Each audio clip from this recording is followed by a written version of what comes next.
St. Augustine Confessions, translated with an introduction by R.S. Pine Coffin. Originally published in 1961. St. Augustine of Hippo, the great doctor of the Latin Church, was born at Tagaste, North Africa, in A.D. 354. The son of a pagan father and a Christian mother, he was brought up as a Christian, and at the age of 16 went to Carthage to finish his education for the law.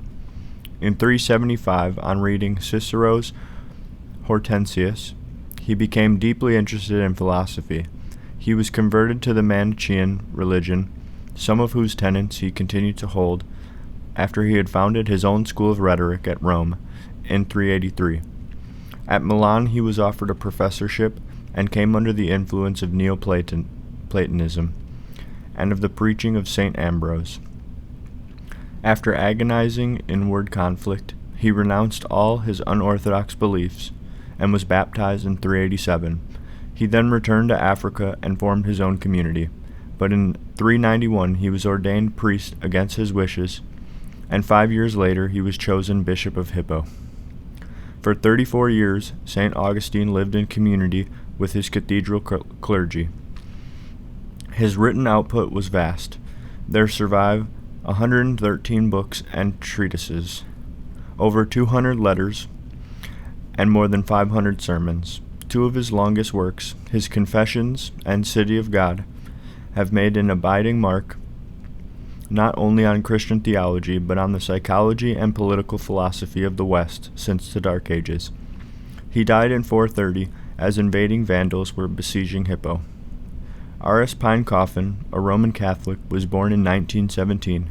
He was educated at Ampleforth and Peterhouse, Cambridge. He died in 1992. When St. Augustine wrote his Confessions, he was facing and responding to a growing spread of asceticism in the Roman world.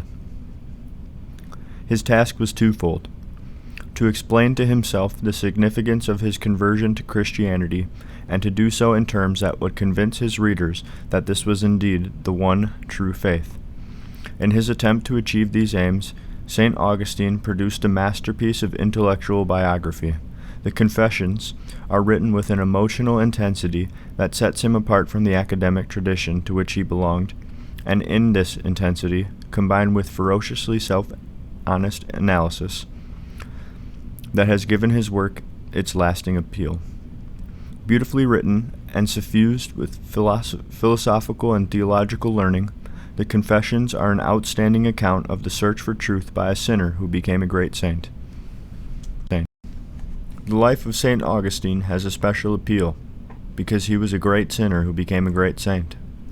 And greatness is all the more admirable if it is achieved against odds.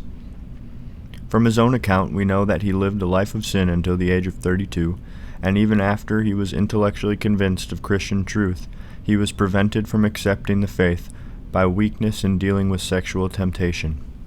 In the Confessions, he paints so black a picture of his past that the reader may easily lose sight of the good qualities which he certainly possessed as a young man. Whether he was a greater sinner than others living in the notorious city of Carthage we cannot tell, but whatever his vices, they were not without compensating virtues. Some of the most striking passages in the book are those in which he writes of his mother, and it is clear that he was always a good and affectionate son, although he may not have appreciated St. Monica's true worth until after his own conversion. On her deathbed she told him that she had never heard him speak a harsh word against her. And this is not hard to believe, for whatever other sins he felt himself bound to confess, unkindness to others was not one of them. He showed unusual loyalty, too, to the mistress whom he kept for so many years, and he was truly fond of Adeodatus, the son whom she bore him. Outside his own family, he also had a remarkable gift for making friends. This was in itself a danger, for as a boy, it was his love of their company that led him to rob an orchard. Later, in adolescence, simply to win their admiration, he used to boast of sins which he had not committed. and it was most probably by their influence and example that he became a regular specter at the theater and learned to enjoy the cruel sport of the arena. Yet he did not always allow his friends to lead him into adventures which he would not have undertaken by himself, and it is a point in his favor that he refused to take part in the activities of the rowdies who made it their business to scandalize newcomers to the schools at Carthage. Add to this the obvious fact that he was a serious and studious youth, and it becomes difficult to avoid the conclusion that the terms in which he writes of his sinful past are unnecessarily harsh. Perhaps his training as a teacher of rhetoric accounts for this. He was, after all, trying to make out a case against himself before an audience which was predisposed to believe him a saintly man. When he wrote the Confessions, he already had a considerable reputation for sanctity, and one of the reasons why he wrote was to persuade his admirers that any good qualities he had were his by the grace of God, who had saved him so often from himself. Of all the sins which he wished to confess, there was one which at the root of all the others. It was not an isolated act, or a repeated habit, but a condition of mind, which was part of his life and provided him with a ready excuse for doing what his conscience told him to be wrong. For when, as a young man, he became curious about the world and its origin, and started his search for the truth, instead of turning to God in simple faith, he accepted the theories by which the Manichees explained away these problems. As a catechumen, he had received some instruction, but he had no clear idea of what Christians believed. As literature, the scriptures compared poorly with the polished prose of Cicero, and he thought them fit only for the simple-minded. He was too conceited to study them, and his reason could not accept the discrepancies and contradictions which he thought they contained. He could not account for the presence of evil in a world created by a God who was good. Nor could he understand that God is a spiritual being. In his perplexity, he turned to the Manichees, whose specious reasoning seemed to supply the answers to these problems, as well as a system of morals which permitted the blame for sin to be cast elsewhere than on the sinner. The dangers of these beliefs were still very present to St. Augustine when he wrote the Confessions, for it was only 10 or 12 years since he had escaped them from them himself. In the meantime, he had written at least 5 books against the Manichees, and no man was better qualified to do so than himself. The Confessions, of course, cannot be considered as simply another work of controversy. They are far too personal for that. But as he wrote them, St. Augustine was conscious, above all else, that the Manichees were wrong, and that only the mercy of God had saved him from this evil. He was only 18 when he first allied himself with the Manichees. Their founder, Manes, or Mani, a fanatic who regarded himself as the Paraclete, had been crucified in Persia in 277. His religion spread rapidly both during and after his lifetime, and when St. Augustine came under its influence a century later, there were groups of Manichees throughout the Roman world, especially in North Africa. By this time, they were a proscribed sect and were obliged to practice their religion in secret. But numerically, they were strong, and their doctrines, with various modifications, survived into the Middle Ages. Manes did not entirely reject Christianity, but since he held that its teaching was only partially true, he supplemented it by borrowing from other religions and adding his own theories.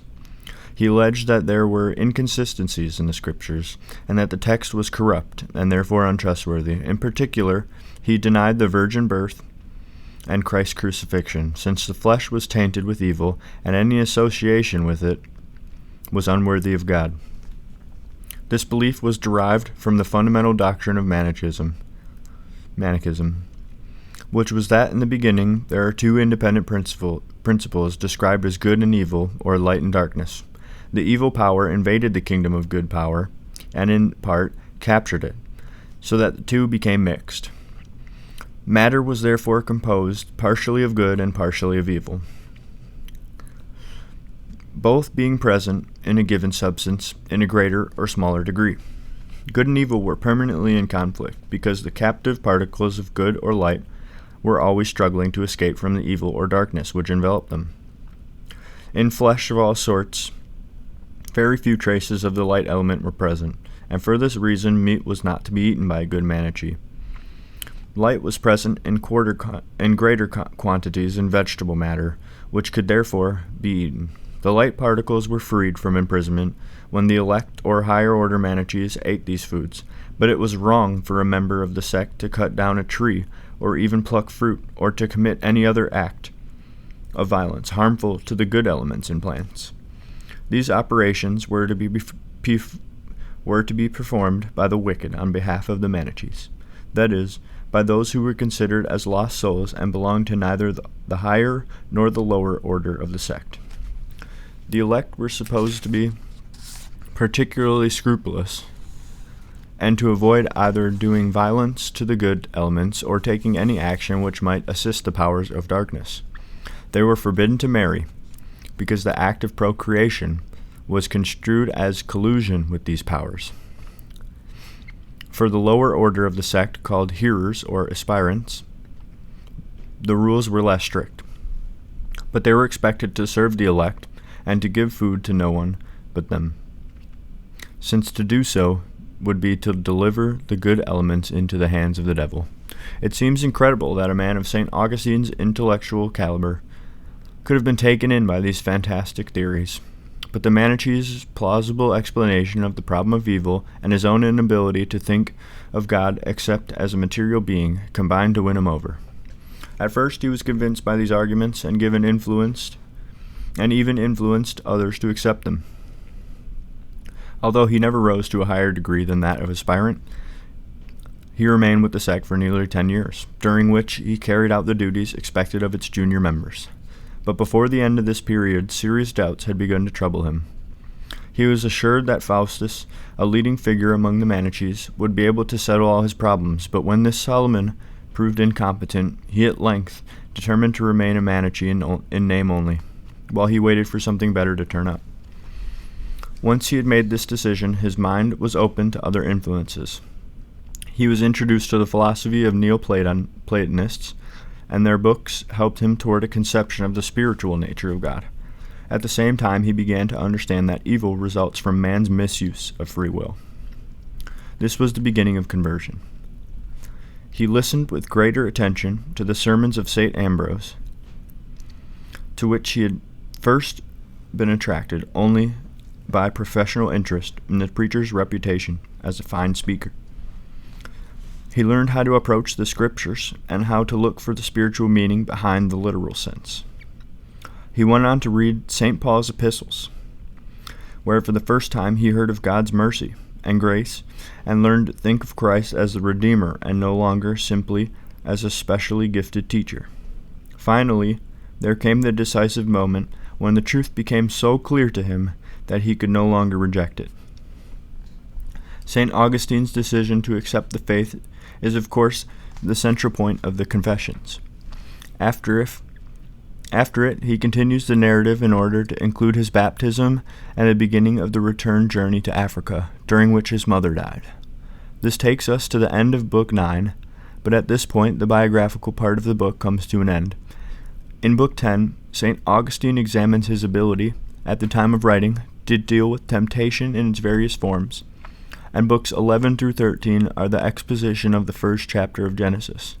This apparent lack of cohesion between the two parts of the work has been the subject of much debate, though it is generally agreed that Book 10 was a later interpolation, inserted to satisfy readers who were naturally curious to know how the faith had changed St. Augustine's life.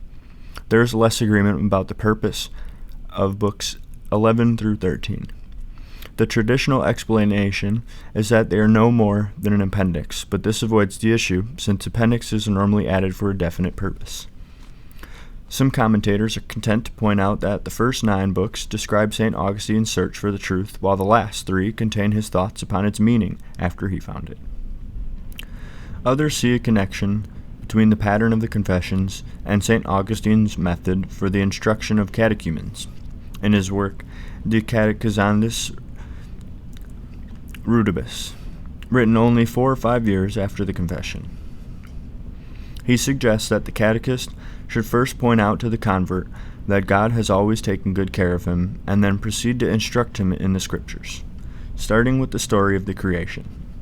This plan of instruction clearly corresponds with the arrangement of the confession, and the suggestion is that St. Augustine is applying this method to his own case in retrospect. Another view, more recently put forward, is that St. Augustine's original plan was to write a complete exposition of the faith as it is derived from Scripture, but found it too lengthy a task and abandoned it after he had dealt with the first chapter of Genesis. The story of his own early life and errors was intended merely as a preamble. The evidence in support of this theory is taken chiefly from certain passages in the text where the author implies that he is hastening to complete the narrative part of his work in order to devote himself to other more important matters. Probably there is some truth in all these explanations, although it is hard to believe that the confessions, as we have received them, are only the beginning of a longer work, projected but not finished.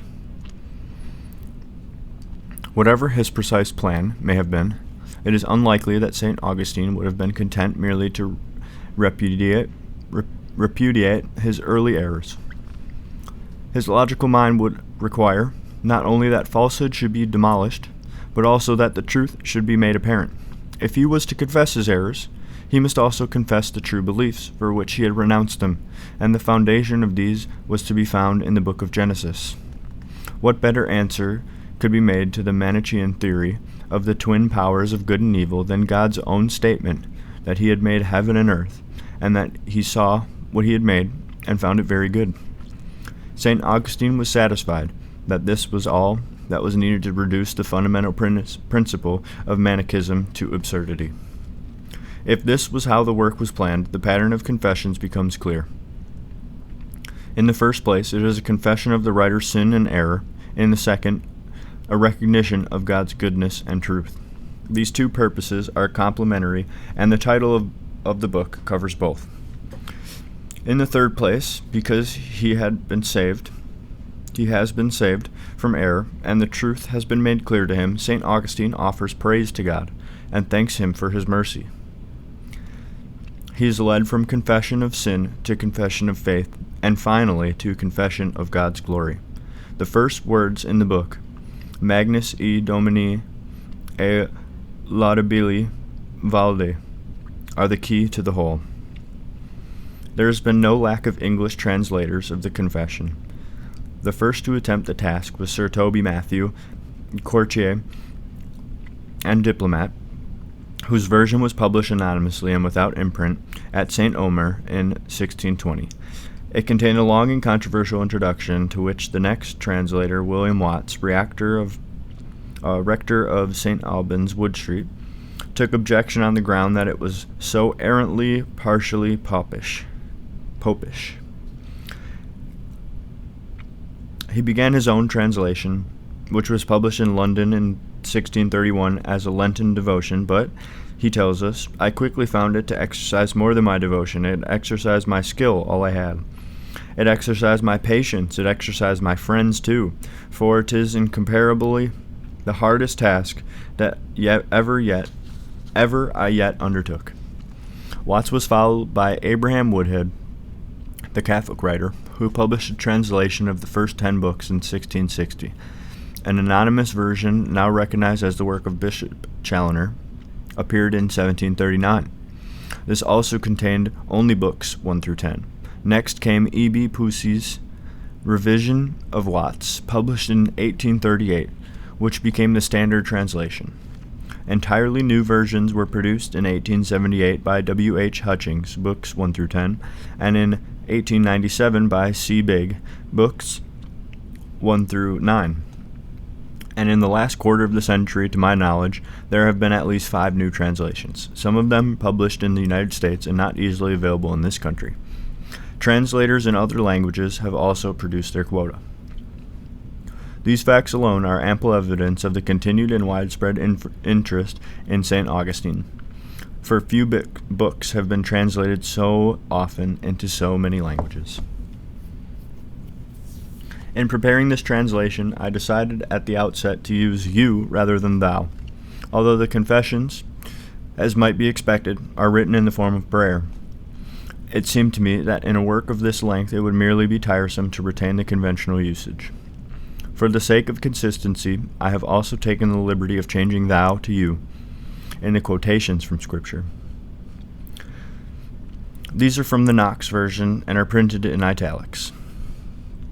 I have also modified the English text of Knox within strict limits, wherever St. Augustine modifies the Latin text, that is, whenever he omits a phrase or adds words of his own.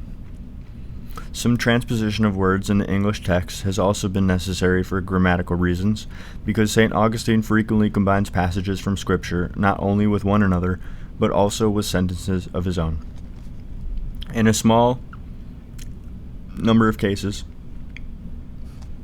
it has been impossible to quote the Knox version, and I have had to content myself with giving the appropriate reference.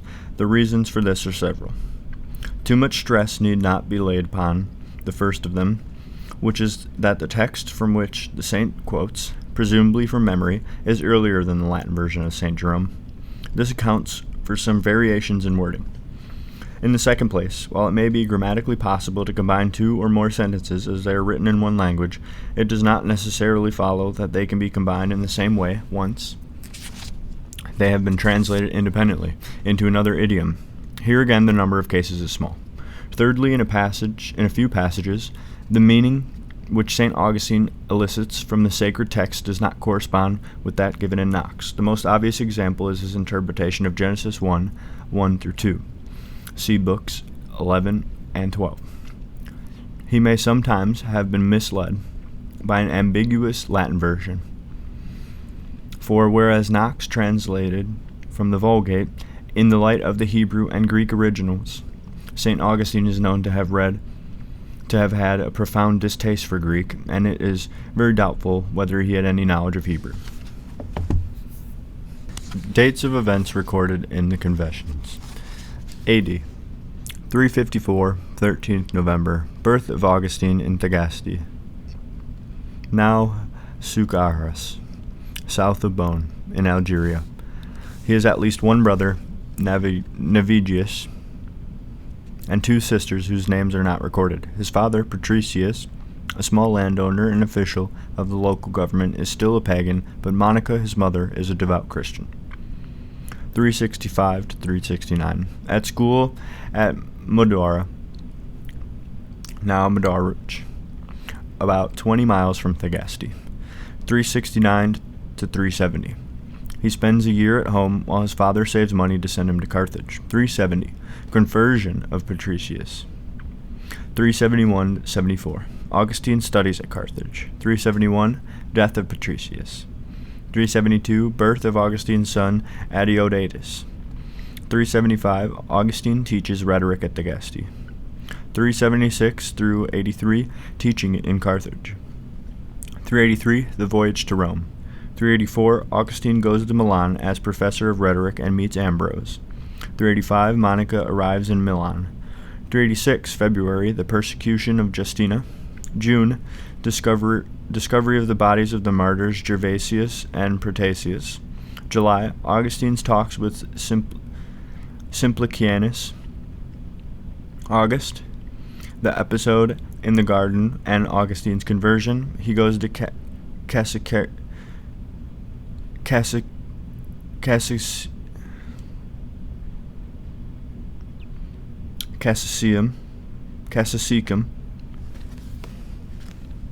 now Casago in Brianza near Como. 387, March, he returns to Milan. 24 April, Holy Saturday, baptism of Augustine, Alpius, and Adeodatus. Autumn, the journey to Ostia, death of Monica. At this point, the narrative part of the confession ends. After his mother's death, Augustine spent some months in Rome, returning to Tagaste in August 388. In the following year, Adeodatus dies.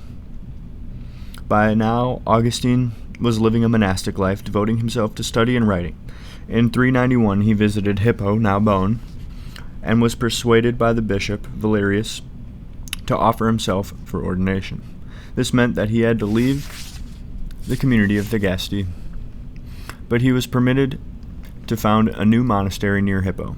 In 396, he was consecrated assistant bishop of Hippo to aid the aged Valerius, who died a year later. The care of the diocese now fell upon Augustine and was to occupy him fully for the rest of his life. Besides his pastoral work, Augustine was a powerful adversary of all heretics and enemies of the Church. Much of his prodigious literary output was devoted to this cause, but the importance of the Confessiones, written in 397-98, is as a personal document and statement of faith. In 410 came the sack of Rome by Alaric and the Goths. This was the occasion which inspired Augustine to write City of God, De Civietate Dei. His great work in 22 books, begun in 413 and completed in 426. The fall of the city after 1,000 years, during which no foreign invader had penetrated its walls, was attributed by many to loss of faith in the pagan gods, whose cult had recently been largely suppressed by the joint emperors Gratian and Theodosius. The disaster was hailed as a direct consequence of the spread of Christianity, and this was a challenge which Augustine could not ignore. After disproving the claim that the prosperity of man depended upon the propitiation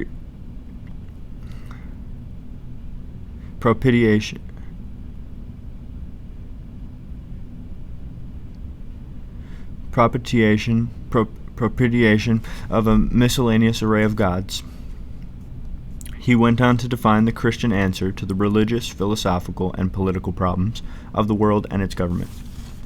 The Confessions and the City of God rightly belong to the great literature of the world. Augustine's numerous other works are read chiefly by theologians and scholars. In addition to a great many letters and sermons, of which about 500 have been preserved, he wrote books on theology, philosophy, controversial works against the Manichees, Donatists, and Pelagians, and works of biblical exegesis. In 428, the Vandals invaded North Africa, and Hippo was under siege from May 430 to July 431. In the 4th month of the siege, on 28 August 430, Augustine died.